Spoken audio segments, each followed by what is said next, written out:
Welcome to In the Clinic by Dr. Butch Levy. This month's episode is titled Needling Secrets.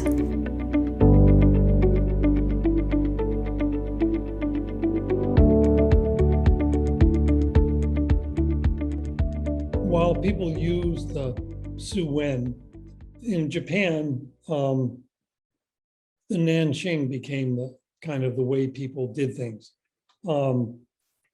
I don't think anybody knew when it got written, but it was an extrapolation of the Dai Qi. And there were over 80 chapters that were about acupuncture, and it's kind of the Bible of 5 elements. That's what people follow. Chapters 69 through 81 was about acupuncture needling. And we talked about those a lot. I mean, the translation by Untitled is very good. They give you a very terse statement, and then it's explained. And then it's actually kind of bantered around by different practitioners about what they really think it means. But it tells you a lot about how acupuncture needling needs to be done. Now, the most important thing that I don't think I learned until I was down the road a little bit and started studying with Mickey is that before you pick up a needle, you have to know where the point is. And points are not what we tend to believe in terms of what's going on, at least in how I practice. Acupuncture points move. And what people find is that the standard location that's in the books is for people that are healthy. Now, if you see healthy people, they might be coming for some maintenance work, but overall, people that I see are ill in some manner. And so the points move. And normally the points move closer to the core of the body to gather more energy from the hara. But the points can move upwards, sideways. They sometimes even move down, but they move. You know, I remember I used to stay with Mickey when we taught together, and we would go to a seminar. And when the seminar was over, we'd have dinner and then talk about what we were doing. And he had these large moxa holes, you know, scars on his leg and on his back because he had TB as a kid. And, you know, they would do this scarring moxa where they would burn it until you got a sore and it weeped. But he had a few of them. And I said, stomach 36, why is there more of these? He goes, well, in Japan, there's 12 different locations for stomach 36. You just have to find out where it is, and it varies. It changes with the health of the person. So I think that the results that you get can be improved dramatically by just knowing where to go in terms of finding the holes. And then we're going to talk about needling. We'll probably do a little demo to kind of show where you can find a hole that you would think was there, but it definitely varies in terms of what's going on, if one of you wouldn't mind. So the other aspect is the originator of acupuncture in Japan was Dr. Sugiyama. And he was his doctor, and he invented the insertion tube. And it's interesting, he was the originator back in the 1600s when the Shoguns said we should make blind people acupuncturists. And he tried to be a massage therapist because he was blind, and his teachers thought he was terrible. And then he tried to do acupuncture, and they thought he was terrible. And he went off to meditate. And while he was meditating, he had needles, and one of the needles got encased in a leaf, and he picked it up. And when he saw how he put the needle on his hand with the wrap around, he went, oh, this makes the needle go in the correct way. It doesn't change. I can manipulate it a lot better. So he invented the insertion tube. He also was the originator, which I do all the time, and I brought enough of the needles. If you want some, you can have. I use gold and silver needles. I use gold-plated needles and silver. It's very gentle, especially for like cancer patients and chronically ill patients. Gold and silver work well, with gold being positive and silver being negative. And it seems to have it reduces the amount of side effects you can get from acupuncture, but I've just adopted a much softer approach, and I think that those needles for me work really well, which I find to be worthwhile. So I'm going to pull out a needle here, so I'm going to just show you, and then David could be a little demo person here for me. We can probably show a little bit. So in the Japanese style, the major hand is your left hand. And what you do is you find the point by palpation. And then the interesting thing about finding the point is after you find it, you have to find the vector of the point. Like these are, acupuncture points are not holes. They are much more of a vector that when you feel on the correct location of the point, what you can feel is if you move that finger around, is you can feel a direction that the hole goes to. They're called tsubo. They're not points, they're holes. So what you're looking to do is you're looking to find the point, and you're looking to find where the vector of that point is. And once you find it, then you know which direction to needle. You can also start figuring out how deep the hole seems to go. Now, a lot of places that you can palpate to start off with are much easier to locate. When you pick really big points, you know, spleen 6 and stomach 36 and large intestine 11, it's a good way to practice because you can actually feel the holes and feel where the point needs, where actually the vector is going. And then you can decide what you need to do. So I'm going to talk about this whole series, and then, so by the time I finish that, maybe we'll go to a demo, and then we'll take a little 15-minute break.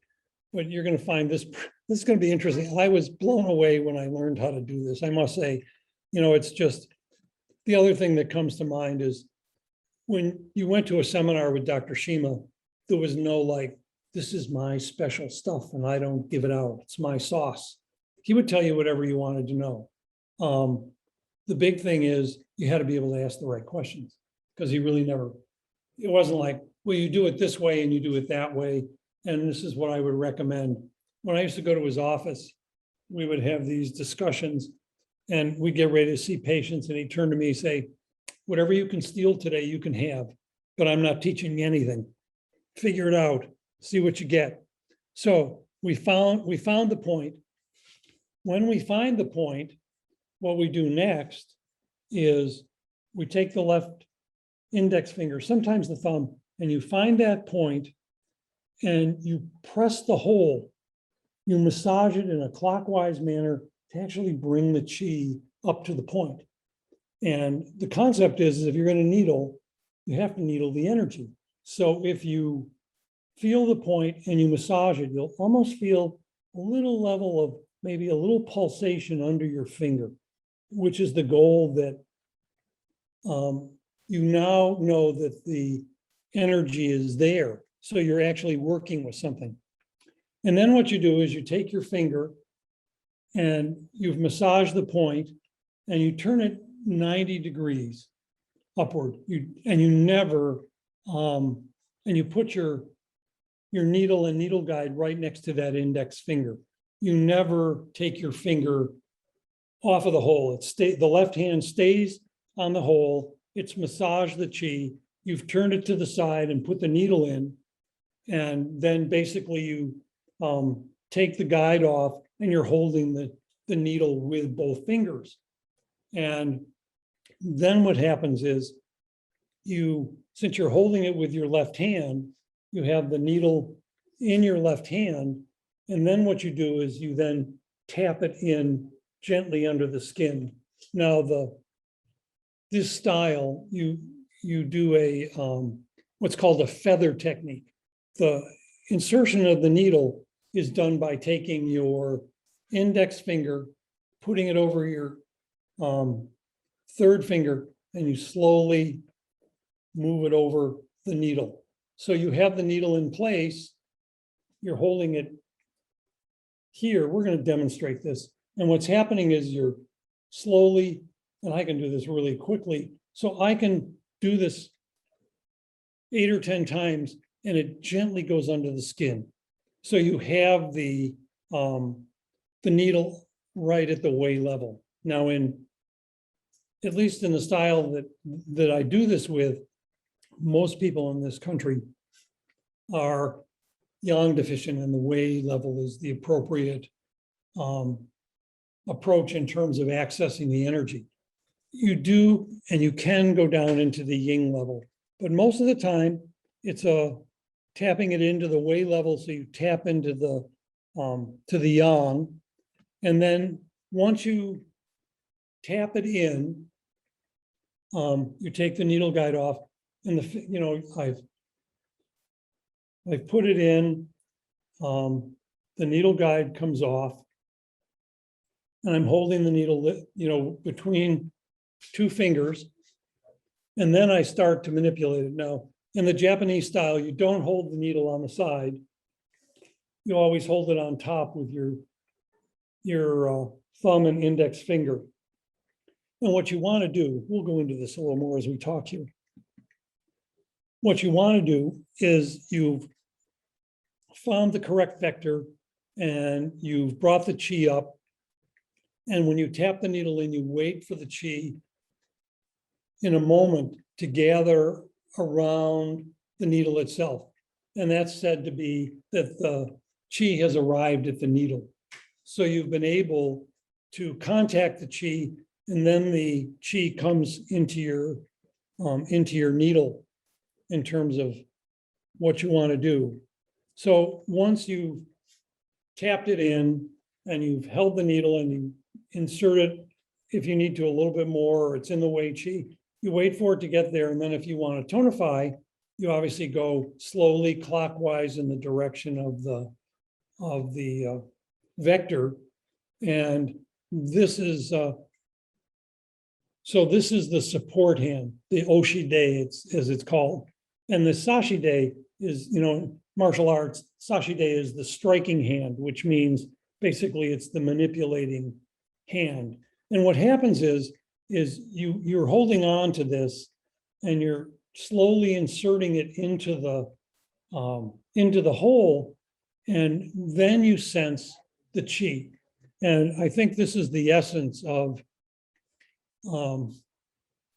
what we want to gain. Now, if you wanted to sedate this, you could go into the Wei Qi by tapping it, and then you could do it counterclockwise. It's a little more sophisticated to talk about.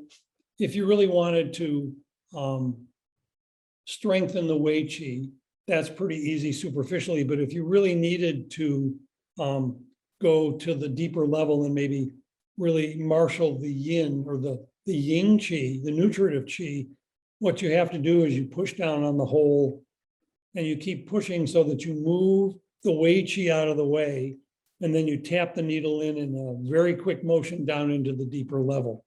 But I'll go over that and we'll review it a little more. So the biggest thing is I don't know whether it's how much it's explained, but when you insert the needle and the chi arrives, you've tapped it in, you felt for the chi to arrive at the needle, and you slowly insert the needle. After a while, you feel the chi moving in your hand. You actually feel the chi, and I often can tell it going up my arm. Dr. Mickey used to tell me that he would feel it going up his arms, but he would see colors. He could tell different colors of, it's like liver. I'm seeing this red. But, it's in Japan, the doctor is what gets the Dai Qi, not the patient. So it makes it a lot less painful. And if you're in the right place and you sense the arrival of the chi in you first, then you avoid a lot of discomfort to the patient. And it's kind of interesting. I taught a class in California for one of the herbal companies, and it was a few Americans, and the predominant number were Chinese physicians. and their primary language was Chinese, and they all were acupuncturists, a lot of them from different backgrounds. And one, they came up to me after the thing, he goes, and a couple of them just said, I guess it's interesting that you actually get it. He said, this is what we're taught in China. We're taught that we get the qi and you have to feel it moving or you don't get an actual treatment. But I'm not sure some of the translation in terms of, and these were older people. These were people in their 70s and 80s who had left China. And I think their concept of acupuncture had changed because it was really dampened down by communist China. But I think that you will find that your treatment, even if you have difficulty being able to sense the qi, I think if you can feel the hole and at least get a sense of where the hole is, and you can get the needle into the right hole, you're going to find that your acupuncture treatments are much more successful because you're actually putting the energy from what you want to do into that point. And I think nobody really understands what that is, but from a Western perspective, being in the fascia and the fascial planes that you can see all over the body, you probably are changing neuroendocrine immune things, that there are all these little areas that have circulation, that have minor nerves that send information to the endocrine system. And more than likely these points, because they've worked so well for so long, it's just amazing to think that people can get the same, you can reproduce the effects that you want to see. And it's been done over so much time that there has to be some correlation in terms of what happens to the physiology, even though nobody really knows. So I think it's really important that when you're needling, that you have to be able to stand up. It's pretty easy when you start doing stuff to, lean down over the hole and make sure you're there. And, but you have to be able to feel the qi coming up from the earth and moving through you, just like with qigong. So you want to stand, you want to breathe from the Dantian and feel that energy. And the other thing that's really important that I find that I can be guilty of also, not uncommonly, is to really stay focused on what you're doing. And it's pretty easy when you're starting to needle someone to start talking to them and ask them questions about, well, how is your digestion or what's going on? And you get a conversation going, when in reality, if you're not there for the patient and you're not focused on what you want to do, it's that intention of being able to feel where the needle is, feel the energy.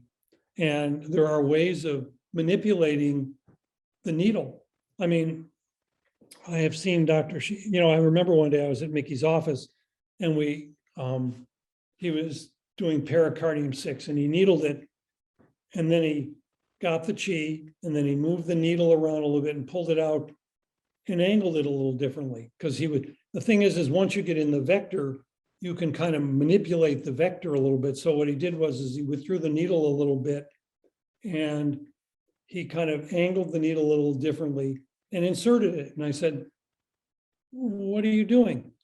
He said, oh, you finally caught that I'm doing something different. I said, yeah. He said, well, it's about time. He said, well, I thought that since I'm in pericardium 6, it's right above it is Sanjiao 5. So what I'm doing is I'm treating pericardium 6, but I'm also angling the needle, and my intention of moving the energy is to go through Sanjiao 5 too.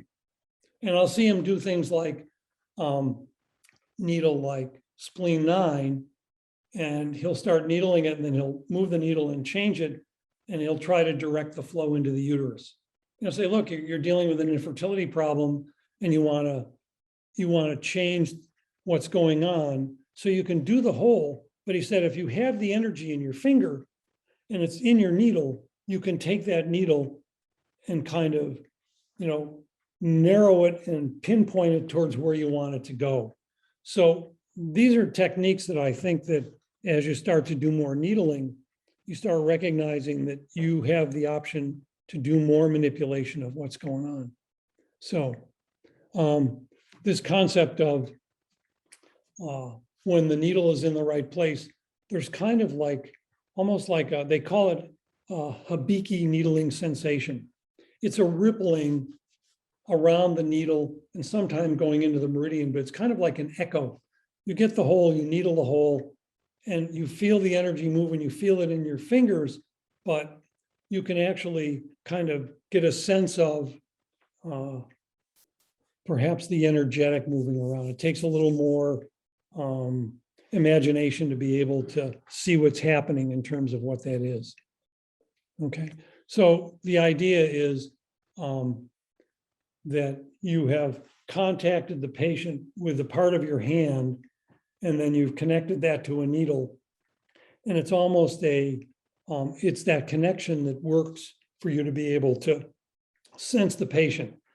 I think it's really important that you recognize that what you really want to do is you want to wait for their chi to come up, and then you move their chi in a different way. You have to be really careful about not inserting your chi into the body along with it, because if you do that, you will find that by the end of the day, you'll be taking on a lot of the energy of the patient. If you needle a hole and that person's energy comes back at you, then you're going to be taking on some of the energy from them. So if you needle it and you work it in a way that when you feel the energy, you push it back into the body by, when you feel on it, you're basically palpating the point.